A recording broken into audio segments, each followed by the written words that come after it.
my initial reaction to this here when watching the trailer and listening to what Ziggy had to talk about is that the actual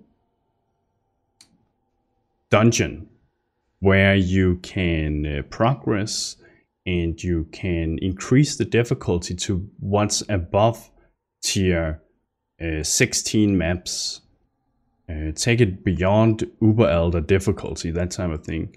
That sounds really damn cool. That sounds really, really fun. I think that will be, especially considering there are leaderboards, so you can push it to see how far you can get. This to me makes playing hardcore a million times more fun, because it's not just about how high can you get your character's level and then just farm, you know, not too challenging maps until you get to the highest level, right? This here, if it's done correct, suddenly adds another difficulty to the game where you are rewarded for actually playing well, having a good build that can progress late into the game, not just something that can make you survive and do trivial content until you reach a certain level. That is pretty cool to me. I really like that. That looks fun. I hope it's not gonna feel too complicated and too janky with like the dynamite and with the flares and the crawler. I think the crawler sounds fun to me, and the other mechanics can probably sound fun too, but I'm not really sure that the dynamite and the flares are necessary. This here makes something unnecessarily complicated. It's nice if you want to use a lot of time and learn it, but overall this is something that makes a lot of players confused, and instead they will refrain from using it, I think, or watch guides to see how they can do. So I don't really like that. I don't think they need to implement more complicated stuff or complexity to the game. They just need to focus on the difficulty of the game, which maybe they're doing pretty well here in the Endless Dungeon, but this here should not be necessary. Resonators. They feature a ranging amount of sockets. Yup, socketed currency. You can place fossils found within the different biomes of the mine into the... Like socketed currency. That in itself, I mean,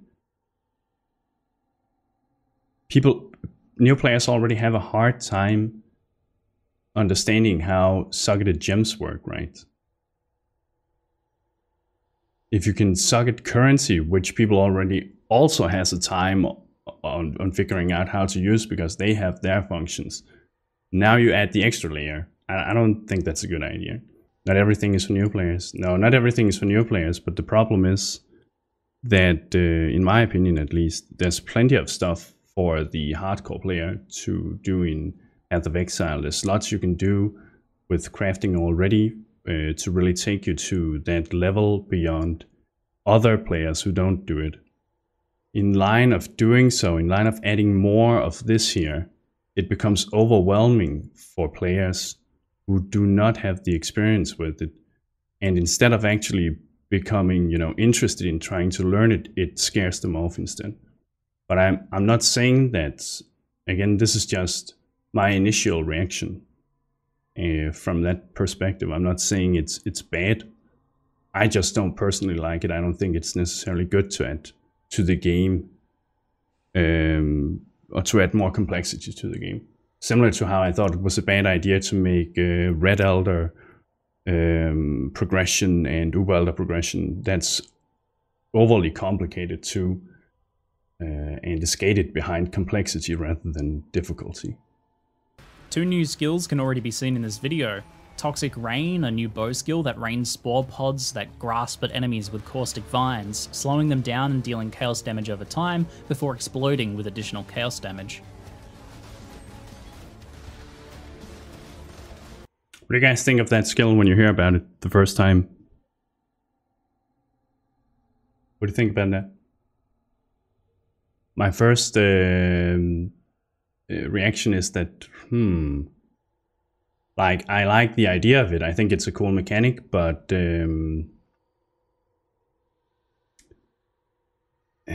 the type of skills that someone has to cast and then wait for them to deal proper damage, for then to have yet another effect that happens later to deal damage.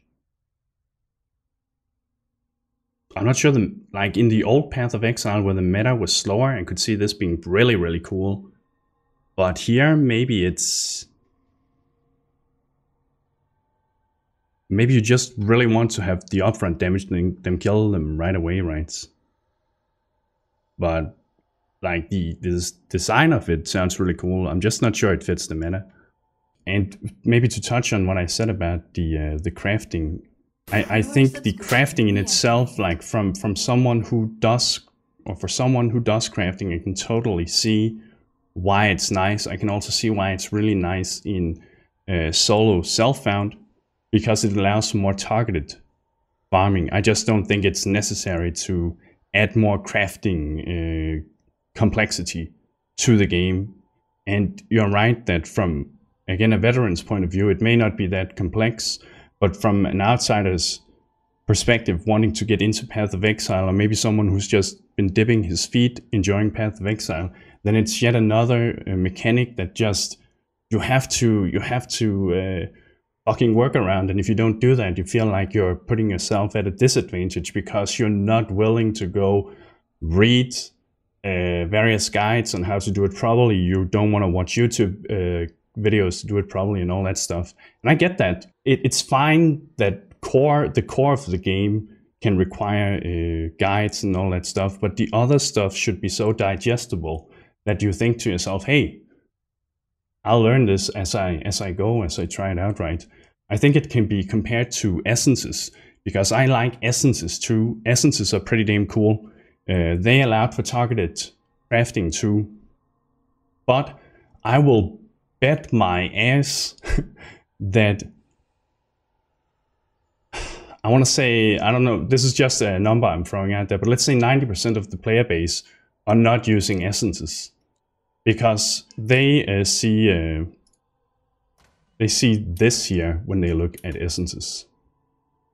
This is what they see, and they just shove it in their essence tab and think to themselves, fuck that, I'm not going to touch this. I have no idea what all this stuff is.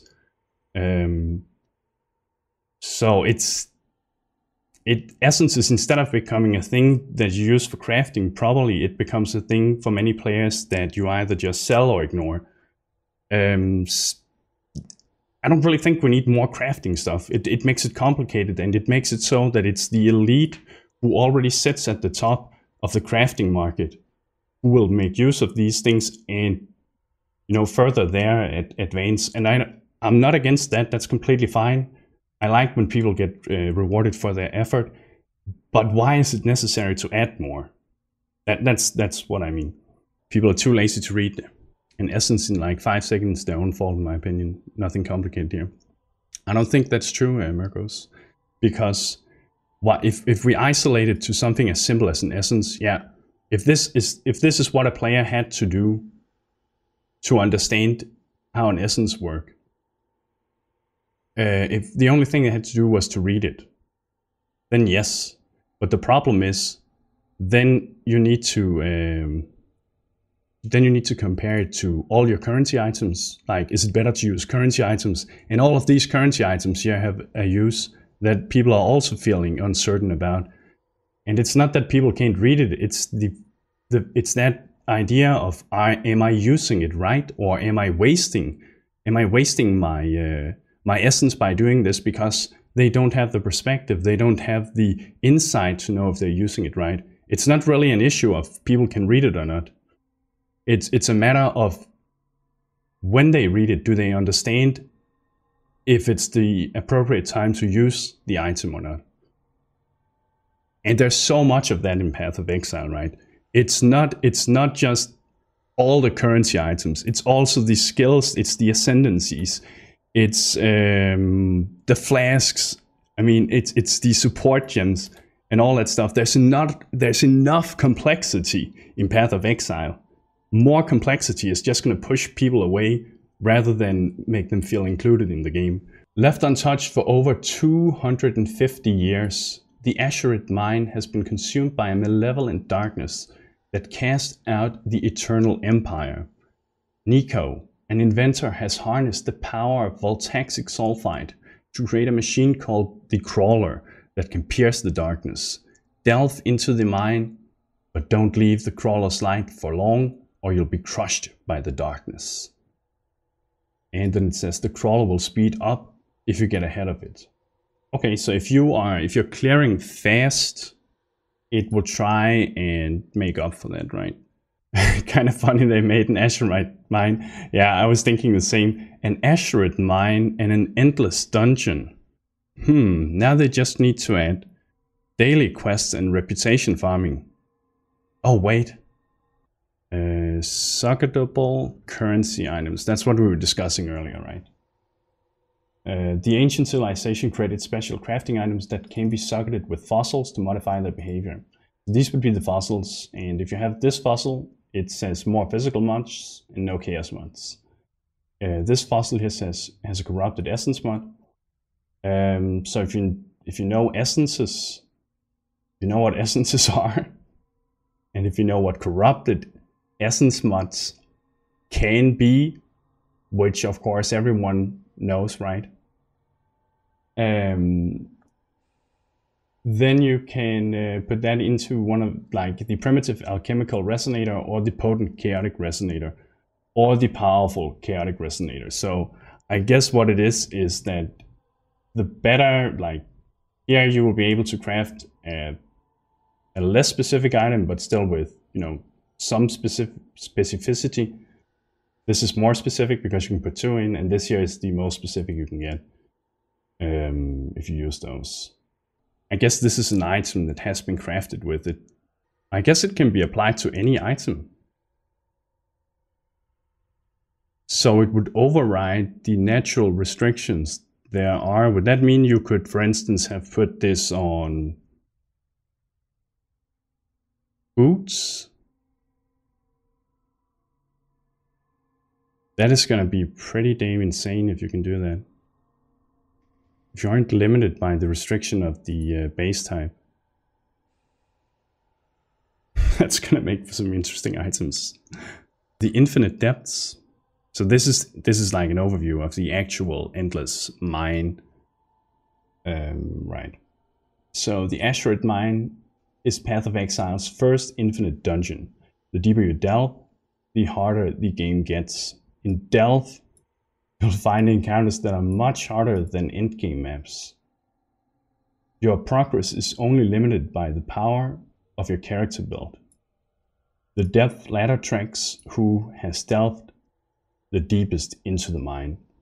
I really like this implementation to the game. I think it's going to be so much fun, especially with the depth ladder tracker. It's going to be something to reach for. It's going to be a goal to see how far you can get. It'll be fun to try and make characters specific for that type. I really like that. That's going to be super fun. It's basically, I mean, in many ways, it's basically like pushing keystones, right, in Diablo, or I guess you can also draw parallels to World of Warcraft, but probably more so Diablo. And that seems to be popular content in there. But this here I very much look forward to. I think that's going to be very, very fun. Good addition to the game. Something that adds another form of difficulty. Or actually just difficulty. Besides Uber Elder right now, or Shaper. The only thing I'm concerned about is if the dynamite and the flares and that kind of stuff, if that's just unnecessary. Like, I think they're cool and all, and I can see their utility. I do have a feeling, though, that people will end up just not really using the flares that much. It will mostly just be... people just want to progress. They just want to kill stuff. They want to be challenged by the monsters and the enemies they're going up against. They don't want to be slowed down by... having to use flares at the right time, or not killing anything to go into another room and to look for something that might be there. But who knows, who knows. New and revamped skills. Path of Exile, Delve. includes 10 powerful, new or completely reworked skills centered around 2 character archetypes, the Guardian and the Pathfinder. Play as a holy warrior who strikes down foes with lightning damage while benefiting teammates and minions, or as a chaotic archer who uses nature and poison-based skills to pin and suffocate enemies. It's pretty interesting. They've never really pushed like archetypes like that in a specific ascendancy. This way here, it almost makes it sound like they are presenting a new character, right? But we have Smite. That's the one I was a little curious about because it looks a little like Static Strike, and it looks to be name locked. It's lightning, it's attack based, it's AoE, duration, melee, and aura. And aura. Okay, so I guess that's where it comes from. That's where it makes it unique. Performs a melee attack and causes lightning to strike a targeted location or nearby enemy, dealing damage in an area. I don't really see too much appeal in this skill here. Maybe if you're playing support, but yeah, this is not really, to me at least, something that sounds super exciting. Then there was the Toxic Rain that we talked about earlier too, and that's an attack, AoE, chaos duration, and bow skill. So Dominating Blow was changed. Attacks the enemy with a melee strike, applying a debuff for a short duration. If a non-unique enemy dies while affected by the debuff, the enemy's corpse will be consumed, and a Sentinel of Dominance with the same, that's what I call my girlfriend in bed, by the way, with the same rarity and mods will be summoned for a longer secondary duration. Maximum 9 summoned normal Sentinels, 3 magic, and 1 rare Sentinel of Dominance. 10% chance to summon a normal Sentinel of Dominance when you hit a unique monster. Ooh, cool. So that's gonna work great on bosses too. You can, at least you can keep it up that way. And I wonder when you can have rare Sentinels as minions, does that mean if you find a good rare with lots of juicy buffs and auras and such, if that will apply and buff your own party? That could be pretty damn sick then. Like Dominating Blow, if that's the case, that sounds like a really fun skill to potentially check or try out. Powerful new items. Delve includes 7 new divination cards and 18 new unique items, which have a focus on creating powerful new build opportunities. The Grey Spire, it's a level 68 staff. Block base. It has no sockets. It has, 297 increased global damage. Interesting. But it's a staff. I mean, no one wants to use staff. So, at least it's pretty fast at least. So if you're using it and it's, you are using Leap Flame, so it's not terrible, but it's a staff. So. Cerberus Limp, Blood Scepter. It's a one-handed mace. Elemental damage base, and it has increased spell damage, a high spell damage roll, cast speed roll, 0.5 of spell damage leached as life if equipped. Shield has at least 30% chance to block. That's pretty cool. 1% maximum energy shield per 5 armor on equipped shield. 2k armor gives 400 years, yeah, and that's pretty significant. That's a lot of flat energy shield to scale. That's actually really damn good. That's interesting. That makes up for a cool mix hybrid between armor and energy shield and block, right? You also get 5+ armor per 5 evasion rating on equipped shield. What does the highest hybrid armor and evasion shield gets right now? And you get 22 evasion rating per 5 maximum energy shield on equipped shield. I like this weapon here. That's a pretty cool weapon. This is like the ultimate hybrid scaler. Yeah, shield defense nodes. Yeah, you could scale that pretty high, right? Combine that sword with the evasion ES conversion from Trickster and Shadow. Yeah, good point. Good point. Some powerful scaling there. I like this scepter here, man. I like this scepter. It's like you get... Fuck, man. Just the leech in itself is so damn good. Yeah, true. You could... And with this here, yeah, you'd be able to use shield charge. And it's not... Let's be honest, like, it's not hard to get enough damage on spells today. So... And it even has good... Like, if you get an elemental spell with this here, you already have 100 and... Let's say probably up to 130 or 125% increased damage on just your spell, right? And then cast speed on top of it in the leech. This is a really good weapon here. Yeah, I'm gonna have a lot of fun trying to build around this, I think. Then we had the bestiary item. Yes! Yes! Man, this makes me happy. That means we can get for rules fur again, probably. We can get the items. Yes! I mean, that's pretty damn good. I actually like those set items. I think they did a really good job at implementing set items that weren't just flat out better than everything else. It was a choice, and it made good sense to only use 2 of the items sometimes. That was pretty damn well made. It's pretty cool. I was a little disappointed when they removed that. It's the best thing that came out of Bestiary, I guess. The Time 1 Reliquary. Oh, yes! I just forgot about it and now reminded again. This is going to be amazing. This year I'll look forward to. The Time 1 Reliquary. In your travels across Rayclast, you may very rarely discover a Time 1 Reliquary key. This key will open a portal to the Time 1 Reliquary, which contains one of 150 unique relics from the past Path of Exile leaks. Oh man, I think it's time to resurrect Blade Vortex Occultist. That thing was so fucking sick. But man, these are gonna be expensive though.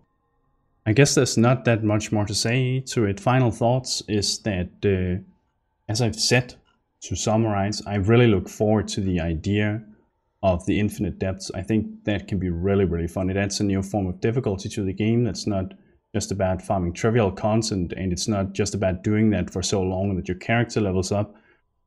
And that's the type of leaderboard you'll be on. Here you add a new type of leaderboard that will actually, if done correct, be challenging you on, of course, both levels, but also difficulty that prevents you from continuing if you can't do it. That is amazing. I think this could be such a huge implementation into Path of Exile. This could also be the beginning to a new leveling system.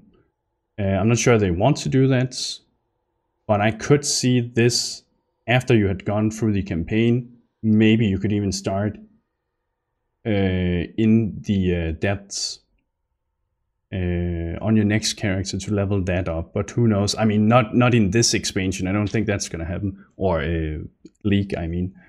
But I could see this being the start of it if it's successful. The new skills I'm not too excited about. I don't think they are...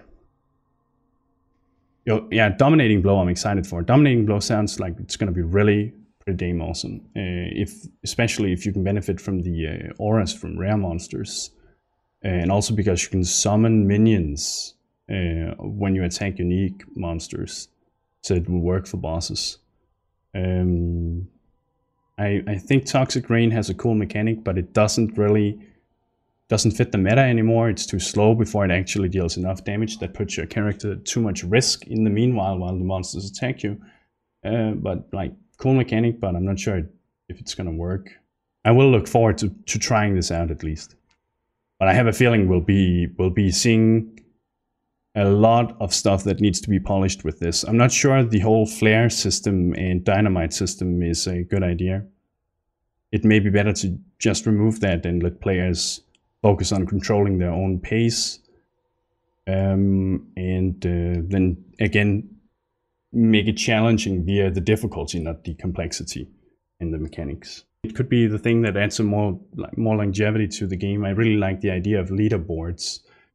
for this. The socketable currency items, I can totally see the awesomeness in it, but I think it's a bad idea. I just don't think they should add more complexity to the game. We don't need that. Focus on making the difficulty of the game challenging, not the complexity.